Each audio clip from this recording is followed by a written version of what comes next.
Several years ago, I lived in an apartment building in Tokyo. It was a residential area where narrow streets crisscrossed each other, and by late at night, hardly any cars passed through. Still, because the building was in such a good location, whenever someone moved out, the vacant unit would fill up quickly. Rooms almost never stayed empty for long.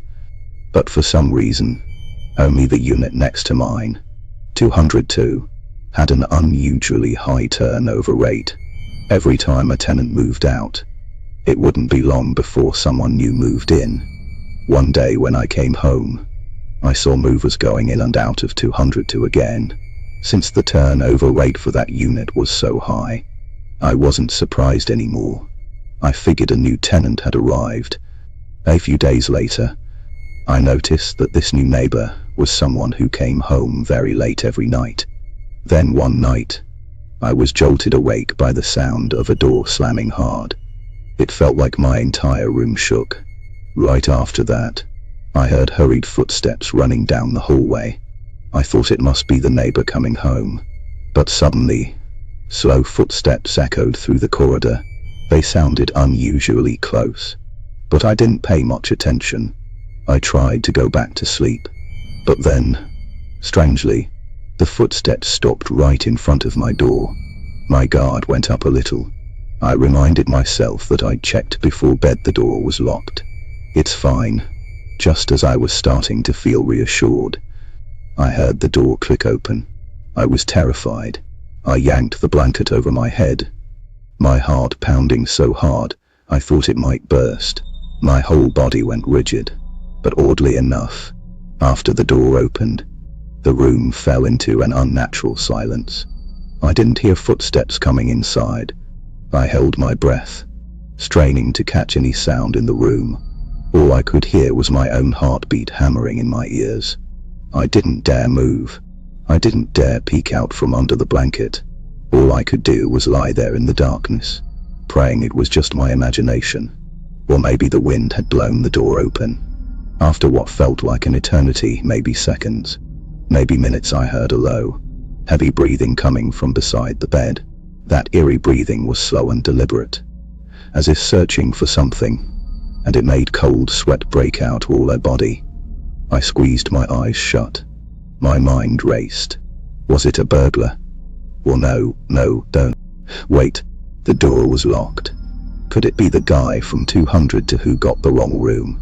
Just as I was trying to calm myself down, the floorboard beside my bed creaked, like someone had stepped on it. Then I felt the blanket being tugged gently. The pull was so slow, as if testing whether I was awake. I clenched my jaw, pretending to sleep so hard, I almost convinced myself. But that eerie breathing kept getting closer. So close I could feel a thread of icy breath brush across my face. Then a low, raspy voice spoke right by my ear. "You're awake, aren't you?" That voice didn't sound human. In an instant, all the blood in my body seemed to freeze. The only thing left in my head was the instinct for self-meanness preservation screaming at me, "Don't move. Whatever you do, don't move." The voice paused. Then it spoke again. "I know you're awake. I can see." When I heard those words, I couldn't take it anymore. I threw off the blanket and bolted upright, ready to run no matter what. But when I stood up, what I saw made me freeze. There was nothing in the room, and the door, it was closed. The curtains hung perfectly still. Moonlight poured through the window, painting the floor a bright, pale white. I gasped for air, looking around. The eerie breathing, the footsteps, it was as if none of it had ever happened. Was that just a dream?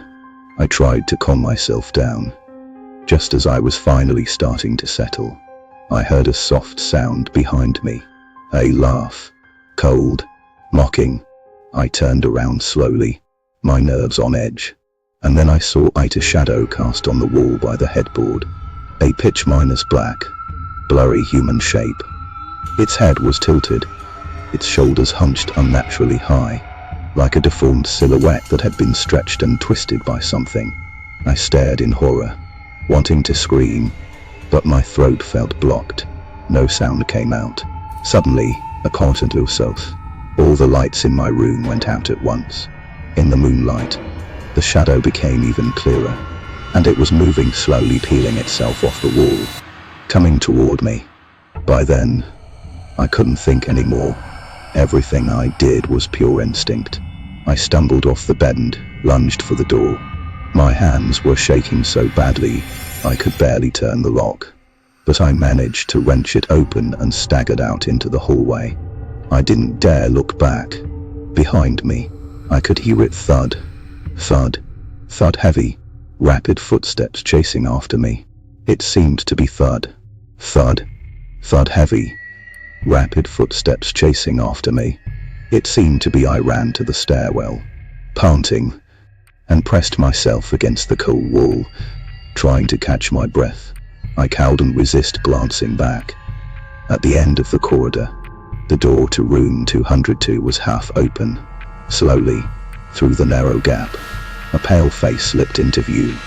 Its eyes were sunken deep, black holes, and the mouth stretched almost to the ears in a grotesque grin. It stared straight at me. This was clearly not a human face.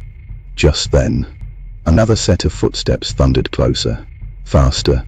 My mind felt like it was about to explode. I was terrified beyond reason. I could do nothing but sprint away, fleeing the apartment. Barefoot, I ran onto the cold asphalt outside, fleeing several blocks before finally stopping. I crouched by the roadside, shivering, until dawn's first light. Only then could I breathe a little easier. At that moment I thought, maybe it's over now. But as I bowed my head to catch my breath, suddenly right beside my foot a shadow appeared. I jerked my head up, but there was no one around. I dropped my gaze again. Next to my own shadow, there was another, a human-shaped shadow, tilted like the one I'd seen inside the apartment. Watching me, I was seized with panic once more and bolted, running toward the nearby station. The streets were busier there, and I slipped inside a convenience store, hiding until I felt safe enough. Only then did I go to the police station next door and borrow a phone to call a friend. That friend came to pick me up, slippers in hand. Since that day, I never returned to that apartment. When I finally moved, I paid my friends to handle the move and clean up, bribing them so I could avoid going back. Later, after the move, I heard from those friends that, when they went to clean the apartment, the tenant of room 202 was also moving out. They talked for a moment, and it turned out that tenant had suffered a terrifying experience on that same night. She'd been asleep when she dreamed of a strange woman emerging from the bathroom inside her room. That woman smiled a horrible smile before rushing at her. The dream woke her in a panic, and when fully awake, she saw a shadow with its head tilted standing in front of the bathroom door. The shadow charged at her, and she fled in terror. Hearing all this gave me goosebumps. So the thing chasing me that night had come from her room next door. When it couldn't find her, it came looking for me. That experience is unforgettable. I still carry some of that shadow with me. Even now, when night falls and I glance down at my own shadow, I fear it might be there again waiting.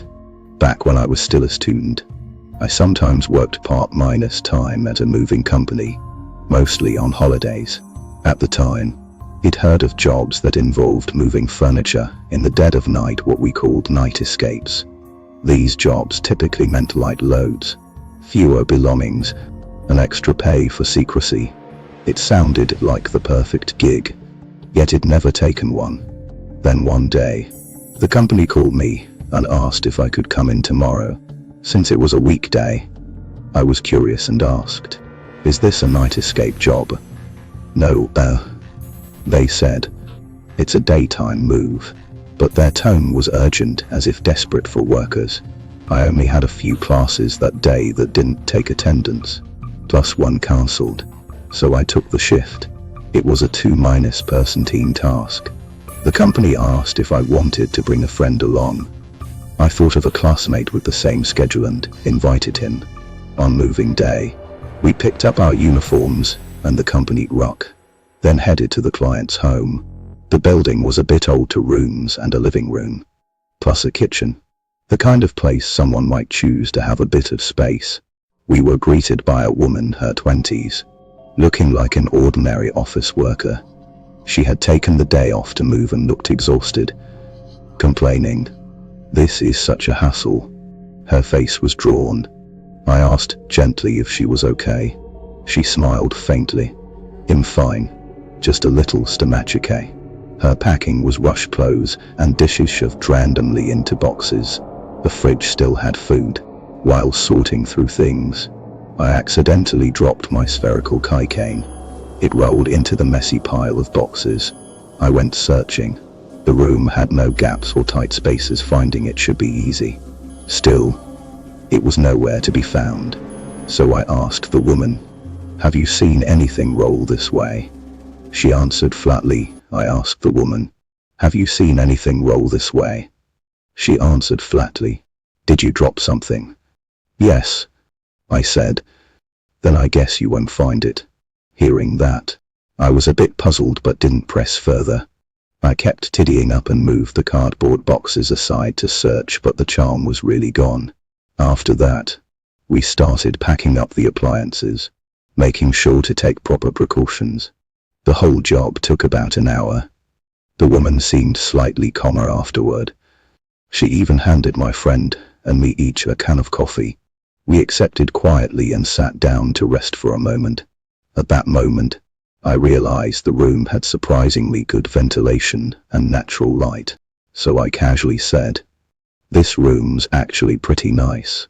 She replied faintly, "Sometimes, things are deceiving just by their appearance." Her words caught me off guard. I wasn't sure how to respond, so I simply nodded awkwardly, maybe sensing my dissatisfaction.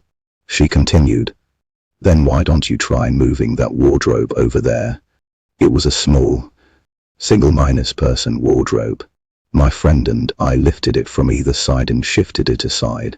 Then she suddenly asked, "How do you feel about the wall behind the wardrobe?" I glanced back. The wall looked perfectly normal, no marks, no dents where the wardrobe had pressed against it. So I said, "Nothing special, just an ordinary wall." She sounded strange, like she wanted to say something, then didn't care anymore. I noticed her gaze grew vacant as she stared fixedly at one point on the wall. I couldn't help but look again. Still, nothing unusual. Then in a low voice, she said, "Look closely. Sometimes that wall moves." My friend and I exchanged glances, thinking she was joking, but there was a hint of a smile on her face. I tentatively asked, "You mean the wall actually moves?" She nodded, lowering her voice. "Yes, like breathing, especially at night. It's really obvious." A chill went down my spine, but I braced myself and said, "Let's take another look." We moved the wardrobe a little further aside. Squatting down, we inspected the wall carefully. On the surface, it was still just a normal wall, no cracks, no stains. But when I reached out and touched it, the wall shivered subtly beneath my hand. It felt as if something inside was moving. Very faint, but there was definitely a pulsing rhythm. I jerked my hand back, startled. My friend froze too. He asked me, "You felt that too, right?" I nodded. Behind us, the woman stood coldly and said, "When I moved in that first day, I thought it was just the usual noises of an old building. But later I realized every time I woke up at midnight, that wall would move, and there'd be knocking sounds. At first, it was soft like fingernails scratching, but then it got louder, like someone was banging from inside." I swallowed hard and asked, "Did you call the police or contact the landlord?" She smiled bitterly. "I did, but the police found nothing, and the landlord said the house was fine and accused me of being paranoid. But the sounds kept growing louder. Sometimes I even heard dripping rain, like someone talking inside the wall itself." My friend and I felt our scalps tingle. But since the work was done, We forced ourselves to keep going, while moving the last batch of luggage. I couldn't help but glance at that wall again. For a fleeting moment, it seemed to bulge slightly, like something inside was pushing outward. But in the blink of an eye, it was back to normal. After we finished carrying everything, the woman sprinkled some salt over us and gave us a little banana-shaped charm. Holding the charm, I asked, "Is it okay to give this to us?" She said, "It's fine because it's not mine." Then hers shifted back to that wall, staring intently. Later, I heard the apartment got new tenants, but they didn't stay long. Word was they also complained about hearing dripping and knocking sounds behind the wall in the middle of the night. After that, the room stayed empty. No one moved in again. This all happened a long time ago in Kobe, something I experienced firsthand. I knew a couple, let's call them Sato and me. They lived on the second floor of an old 4-story apartment complex. The building was pretty aged, but they had been living together there for 3 years. Sato worked in advertising and was childhood friends with my older brother. Me was a photography assistant and was especially kind to me, a high schooler still in the photography club. Since we lived close by, my brother would often hang out at their place. We all became used to seeing each other regularly. One day, Sato and me decided to get engaged. The wedding went smoothly, and afterward, we all gathered at their place to celebrate. We partied late into the night, and as the night grew deep, we finally decided to rest because everyone was exhausted. Had all drunk, so everyone decided to spend the night at their place. We pulled out every blanket we could find and just sprawled out on the floor. With so many people, I had nowhere to lie down, so I ended up sleeping in the cleared minus-out space under the kitchen counter. Around 3 in the morning, everyone was fast asleep, but I felt a little restless and couldn't fall asleep. Wrapped in my blanket, I closed my eyes. The faint glow of the bedside lamp made my thoughts turn back to the wedding. Aside from a few murmurs and breaths, the house was silent. Then, out of nowhere, a low, murmuring voice came from somewhere, not quite like the usual murmurs or breathing. It sounded like an old man muttering to himself, but I couldn't make out what he was saying. I wondered, "Is that outside?" No, the voice was faint but seemed very close. "Maybe somewhere in this room." I chuckled softly, thinking maybe someone was sleep minus talking. I started looking around, trying to find where the voice was coming from. I focused intently and realized the sound was coming from the direction near my feet. No sooner had I located it than the voice seemed to grow louder. A strange, indescribable feeling crept over me, wave of dread. What's going on? Then suddenly, I was hit by an overwhelming sensation of pressure. My body went rigid. I couldn't move. My mind panicked, sleep paralysis. A ringing buzz suddenly filled my ears. This was my first experience of sleep paralysis. Cold sweat covered me, like I'd run a marathon in my sleep. I screamed in my head for help. Then, at my feet, I saw a faint light. The eerie muttering grew louder. The light brightened, glowing with an eerie cyan hue. Then I heard the voice whispering in my ear, "Go out." Gradually the light expanded, growing to the size of a volleyball. Then a face emerged, an old man's face, lined with wrinkles and twisted in rage. The face and the light kept growing, the voice becoming louder. "Go out, go out, go out." Our eyes met for just an instant. My heart nearly jumped out of my chest. His eyes locked fully onto mine.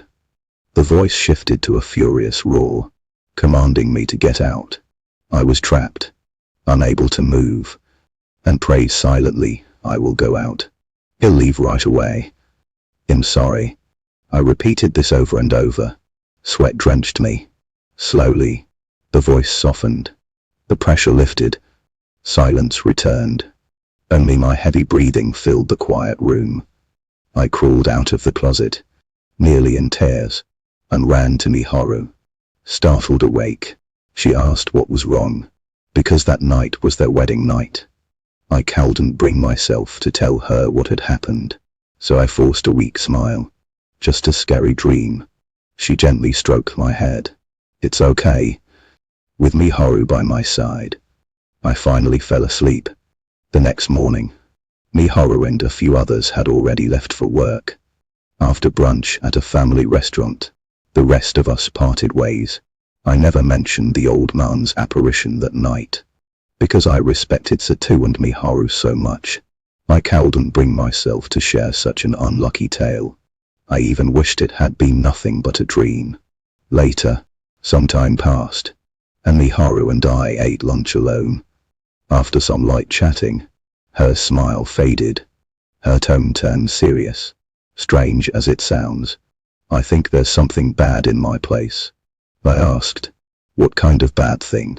She said, a ghost, or something like that. Miharu told me she'd seen the same pale old man too. Almost exactly what it experienced that night. Looks like we have to move, she said. I completely understood, because whatever it was terrifying. But Miharu frowned. How do I even tell Satu? She's not one to believe in this kind of stuff. I told her, just say it honestly. She smiled wryly. Yeah, well, since we just got married, I guess moving could be a fresh start. I better start planning. By mid-December, one day at home, my older brother got a call from Satu. After hanging up, he suddenly told me, I'm going to help Satu move. You should come too. On moving day, we, for friends, helped with the move, and before long, everything was done. Later, when January rolled around and the new year was near, my older brother and I went to their new place to pay our respects. We ended up talking for hours. Then, suddenly, my brother asked, why did you guys move at that exact time? It seemed so sudden. Satu and Mayhu exchanged a glance. Then Satu lowered his head. I know your last name isn't Lin, but I'll tell you anyway. He started to recount how he himself had experienced sleep paralysis, the kind where the pressure feels like something is pinning you down. Along with that, he heard the old man's angry voice shouting at him to get out, to move away. Since both Mayhu and Satu had gone through the exact same ordeal, they ultimately decided to force themselves to move. Lin's situation calmed down shortly afterward, but something happened later that struck me as almost unbelievable. It was January 17th. That day, the catastrophic earthquake hit. Our house was nearly destroyed, but fortunately, no one was injured. Satu and Mayhu were safe,